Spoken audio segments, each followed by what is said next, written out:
Allora ci troviamo a Vico Equense in compagnia della scrittrice Anna Dauria, che scrive romanzi ma anche opere poetiche, e faremo due chiacchiere con lei. Una scrittrice di successo, ha iniziato da pochi anni, però già ha ottenuto importanti riconoscimenti.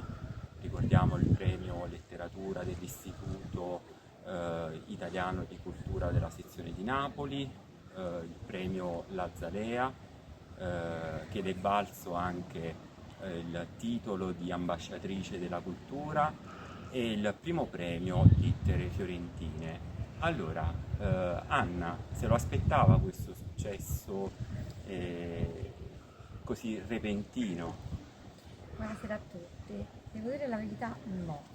Io ho iniziato a scrivere nel 2020, che è un anno della pandemia ovviamente, quindi un anno difficile e complesso per tutti.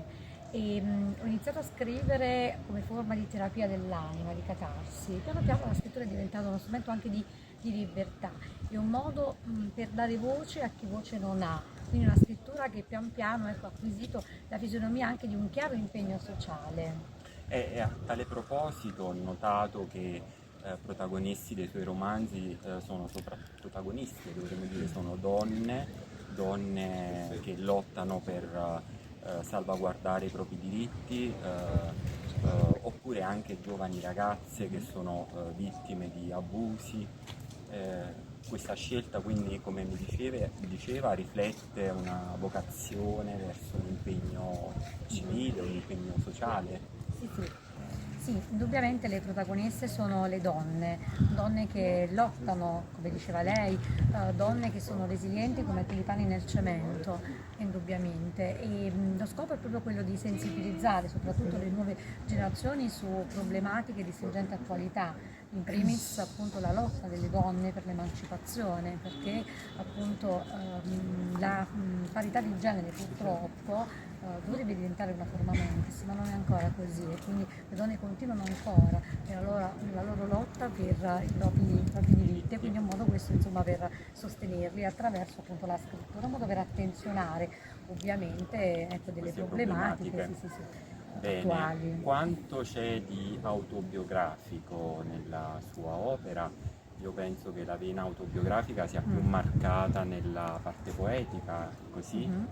Eh sì, indubbiamente, sia nella parte poetica, però in realtà anche nella parte ovviamente narrativa. Ogni personaggio, devo dire la verità, dei miei romanzi, ma anche Elena, che è la protagonista della mia trilogia poetica, mi appartiene, quindi ogni personaggio ha comunque un tratto peculiare della mia personalità, anche il mio modo di vedere poi, di vivere la vita, assolutamente. Quindi sono opere proprio intrise di autobiografismo emotivo.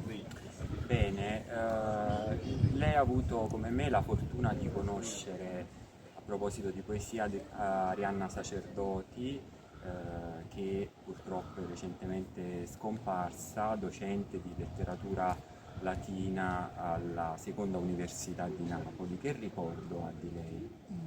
Un bellissimo ricordo di una ragazza solare, estremamente solare, vitale e generosa.